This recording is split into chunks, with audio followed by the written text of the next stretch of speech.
Lecture du livre du prophète Isaïe. En ces jours-là, le Seigneur parla ainsi au roi Akaz. Demande pour toi un signe de la part du Seigneur ton Dieu, au fond du séjour des morts, ou sur les sommets là-haut. Akaz répondit, non, je n'en demanderai pas, je ne mettrai pas le Seigneur à l'épreuve.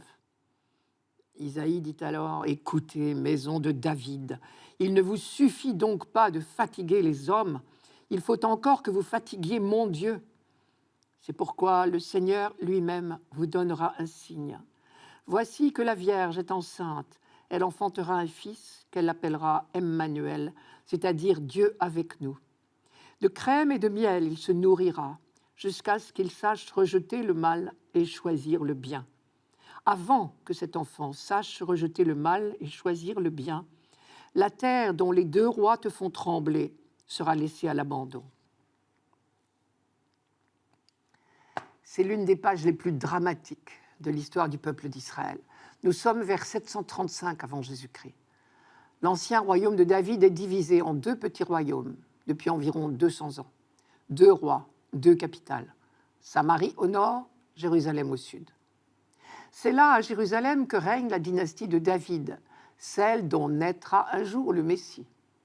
Un jeune roi de 20 ans, Akaz, vient de monter sur le trône de Jérusalem. Et dès le dernier son des trompettes du couronnement, il doit prendre des décisions très difficiles. La Bible n'est pas un livre d'histoire, nous le savons bien. Et si les paroles du prophète Isaïe nous ont été conservées et transmises, c'est parce que la question qui se pose à Akaz est d'abord une question de foi. Pour prendre des décisions valables, il doit s'appuyer sur sa foi, c'est-à-dire ne compter que sur Dieu seul. Dieu a promis que la dynastie de David ne s'éteindrait pas. Il a promis, il tiendra ses promesses, il n'abandonnera pas son peuple. C'est la conviction d'Isaïe. Mais il est vrai que pour le jeune roi, la responsabilité est très lourde. La situation politique est inquiétante. Le petit royaume de Jérusalem est pris en étau entre deux camps rivaux. Le premier camp, c'est la puissance montante au Proche-Orient, l'empire assyrien, dont la capitale est Ninive. Actuellement, les ruines de Ninive sont tout près de Mossoul. Il menace toute la région et ses campagnes l'ont déjà mené jusqu'à Damas, en Syrie et en Samarie. En 738, le roi de Damas et le roi de Samarie, vaincus, ont été obligés de capituler et de payer tribut.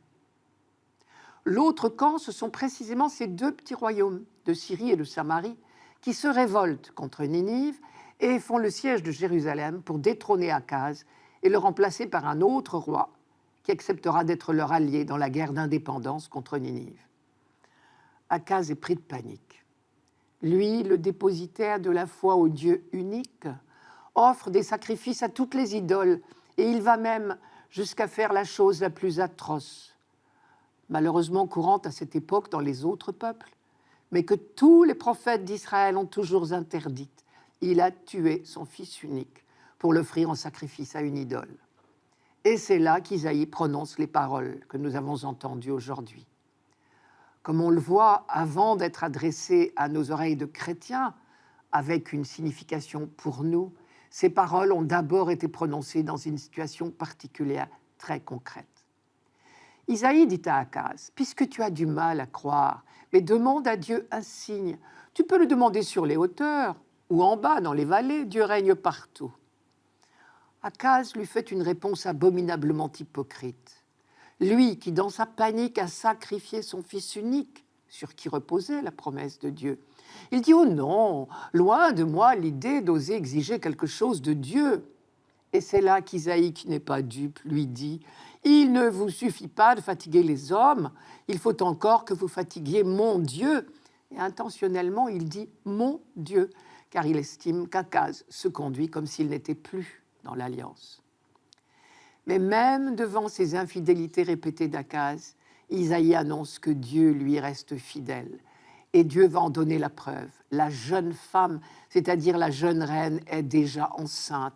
Et l'enfant qu'elle va donner au roi s'appellera justement « Dieu est avec nous, Emmanuel ». Car ni les ennemis qui veulent détrôner Akaz, ni lui-même qui immole son fils, n'empêcheront la fidélité promise par Dieu à la descendance de David et à son peuple. Enfin, les promesses concernent cet enfant roi. Il saura rejeter le mal et choisir le bien, ce qui veut dire qu'il recevra à son tour l'Esprit du Seigneur pour être capable de rejeter le mal et de choisir le bien. Et la dernière promesse, je vous la rappelle, c'est avant même que cet enfant sache rejeter le mal et choisir le bien, c'est-à-dire avant même que cet enfant ait grandi, elle sera abandonnée, la terre dont les deux rois te font trembler. Traduisez, quant à la menace des deux rois de Damas et de Samarie, elle sera vite oubliée, puisque d'ici peu, on ne parlera même plus d'eux. Et effectivement, très peu de temps après ces paroles d'Isaïe, les deux royaumes de Syrie et de Samarie ont été complètement écrasés par l'Empire assyrien, leurs richesses emmenées à Ninive, leur population déplacée. Il reste que les hommes et les rois demeurent libres, et le jeune roi annoncé ici, qui sera le petit roi Ézéchias, commettra des erreurs à son tour. Mais la prophétie d'Isaïe restera toujours valable. Quelles que soient les infidélités des hommes, rien n'empêchera la fidélité promise par Dieu à la descendance de David et à son peuple. Et c'est ainsi que de siècle en siècle, on gardera au cœur les promesses de Dieu avec la certitude qu'un jour viendra enfin un roi digne de porter le nom d'Emmanuel.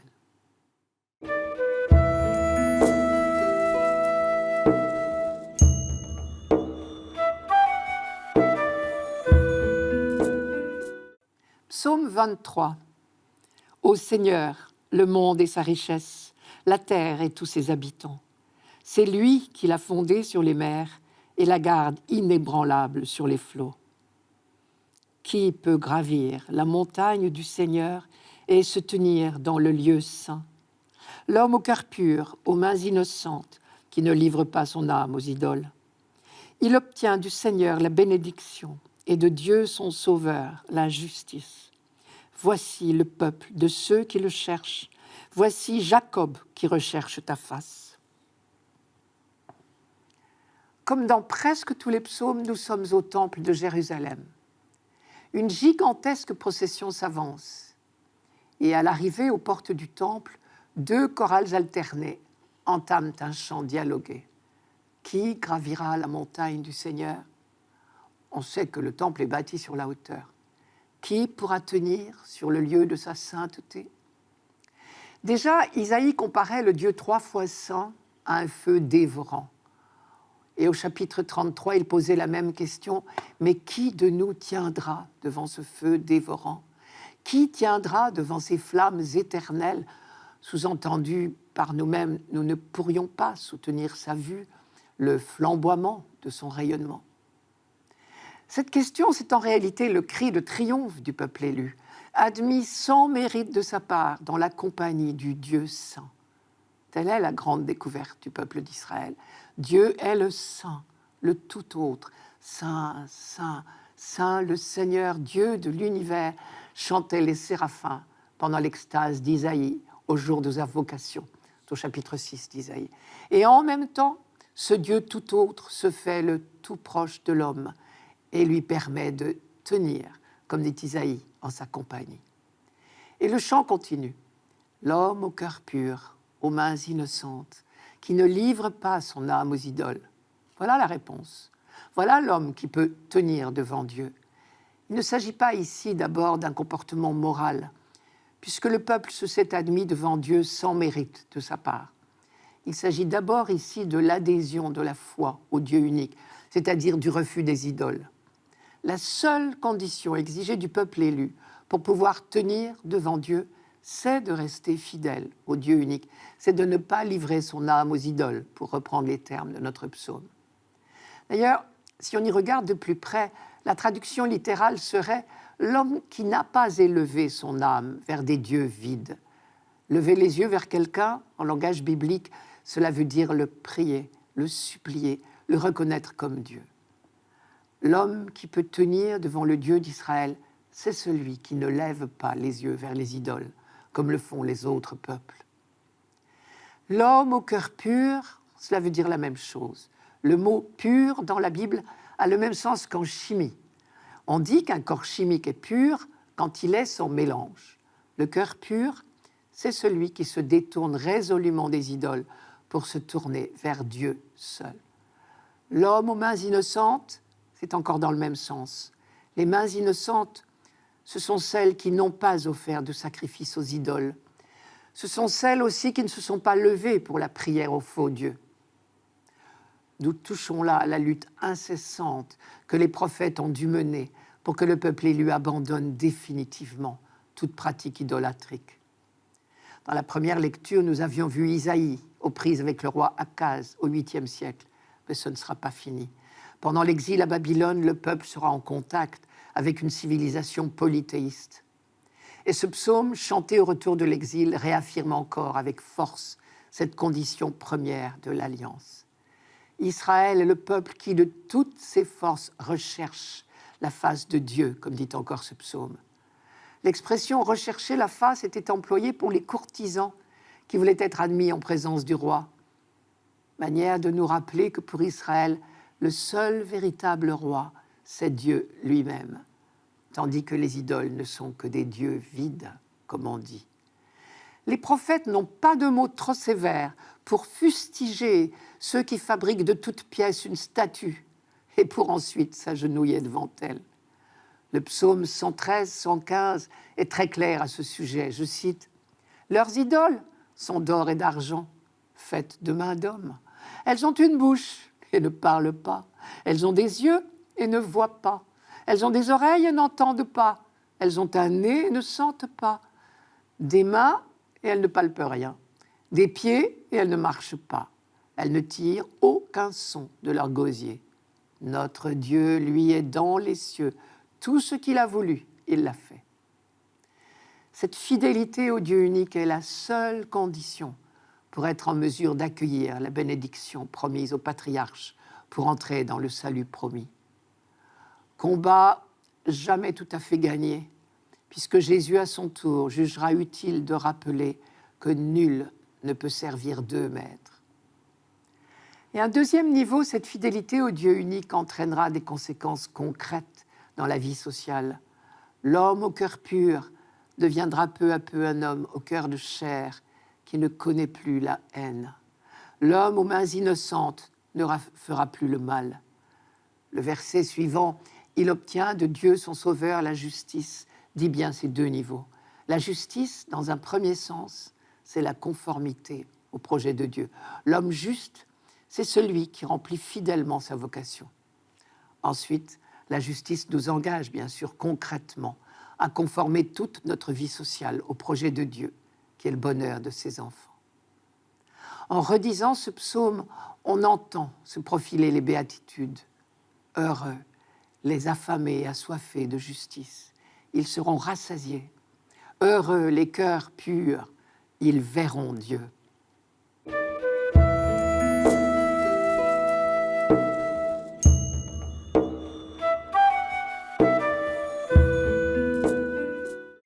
Lecture de la lettre de saint Paul apôtre aux Romains. Paul, serviteur du Christ Jésus, appelé à être apôtre, mis à part pour l'évangile de Dieu, à tous les bien-aimés de Dieu qui sont à Rome. Cet évangile que Dieu avait promis d'avance par ses prophètes dans les Saintes Écritures concerne son Fils, qui, selon la chair, est né de la descendance de David et, selon l'esprit de sainteté, a été établi dans sa puissance de Fils de Dieu par sa résurrection d'entre les morts, lui, Jésus-Christ, notre Seigneur.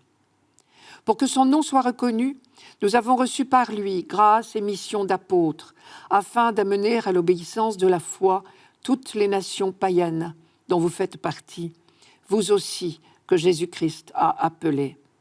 À vous qui êtes appelés à être saints, la grâce et la paix de la part de Dieu notre Père et du Seigneur Jésus-Christ. Ce sont les premiers mots que Paul adresse aux Romains. Et toute la lettre qui va suivre sera sur ce ton, d'une densité impressionnante. En quelques lignes, nous avons déjà le résumé de toute la foi chrétienne. Les promesses de Dieu dans les Écritures, le mystère du Christ, sa naissance et sa résurrection, l'élection gratuite du peuple saint et la mission des apôtres auprès des nations païennes. Je vous propose tout simplement une lecture du texte en suivant. S'adressant à une communauté chrétienne qu'il n'a encore jamais rencontrée, Paul se présente. Son titre est double, serviteur de Jésus-Christ et apôtre, c'est-à-dire en quelque sorte mandaté. Il n'agit qu'en service commandé. Voilà la source de toutes ces audaces. Au passage, il faut noter que le titre donné à Jésus, Christ, à lui seul est une profession de foi. Pour nous, dire Jésus ou dire le Christ, c'est la même chose. Après 2000 ans de foi chrétienne, c'est normal. Mais ses contemporains faisaient la différence. Jésus, c'est un prénom qui désigne quelqu'un. Le Christ, c'est un titre, puisque Christ signifie Messie. C'est tout simplement la traduction grecque du mot hébreu Messie. Dire Jésus-Christ, c'est déjà affirmer le tout de la foi chrétienne. Ce Jésus de Nazareth est le Messie. Paul continue. Mis à part pour l'évangile de Dieu. On sait qu'évangile veut dire bonne nouvelle. Et pour bien faire, il faudrait renverser la formule. Annoncer la bonne nouvelle, c'est annoncer que la nouvelle est bonne. C'est annoncer que le dessein de Dieu, le projet de Dieu est bienveillant. J'aurais envie de dire, le dessein de Dieu n'est que bienveillant. Être chrétien, c'est tout simplement annoncer deux choses. Premièrement, que le dessein de Dieu n'est que bienveillant. Et deuxièmement, qu'il est accompli en Jésus-Christ. C'est exactement ce que fait Paul dans ces quelques lignes. Je reprends le texte. Cet évangile, Dieu l'avait déjà promis par ses prophètes dans les Saintes Écritures. Je crois fermement qu'on ne peut rien comprendre à l'Évangile et à l'ensemble du Nouveau Testament si on n'est pas imprégné de l'Ancien Testament. Les deux font un tout indissociable. Le dessein de Dieu est prévu depuis l'aube du monde et c'est peu à peu que Dieu l'a révélé à son peuple par la bouche de ses prophètes. Cette bonne nouvelle concerne son Fils, dit Paul. Il faut entendre le mot « concerner » en un sens beaucoup plus fort qu'on l'emploie aujourd'hui. Pour Paul, Jésus-Christ est depuis toujours au centre du projet de Dieu. Quand il parle du dessein bienveillant, dans sa lettre aux Éphésiens, il dit que Dieu l'a arrêté d'avance en lui-même pour mener les temps à leur accomplissement. C'est-à-dire que depuis toujours, et dès l'origine du monde, Dieu poursuit son projet de rassembler l'humanité tout entière, unifiée autour de Jésus-Christ. Selon la chair, il est né de la race de David. Il est homme, membre du peuple élu, descendant de David. Il remplit bien les conditions pour être le Messie. Selon l'Esprit qui sanctifie, continue Paul, il a été établi dans sa puissance de Fils de Dieu par sa résurrection d'entre les morts. Traditionnellement, le titre de Fils de Dieu était donné à chaque roi le jour de son couronnement. Pour Jésus-Christ, c'est le jour de sa résurrection que Dieu l'a intronisé comme roi de l'humanité nouvelle.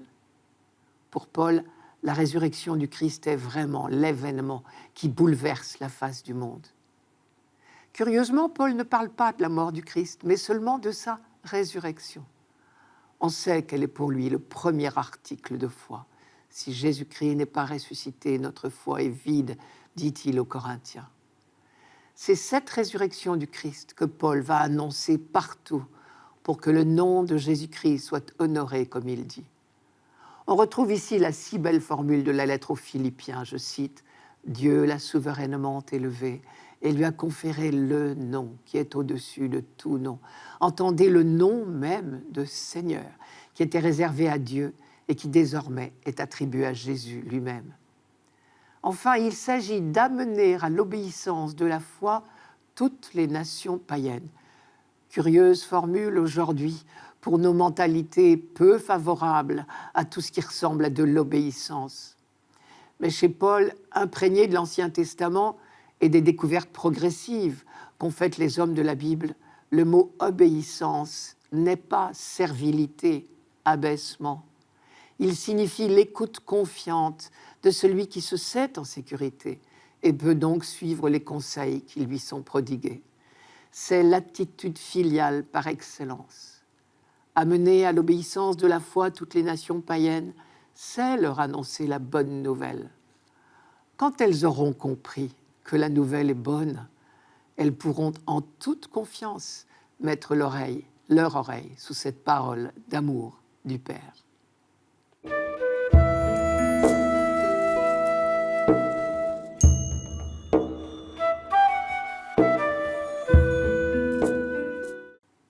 Évangile de Jésus-Christ, selon saint Matthieu.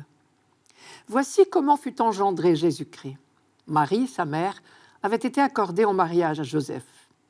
Avant qu'ils aient habité ensemble, elle fut enceinte par l'action de l'Esprit Saint.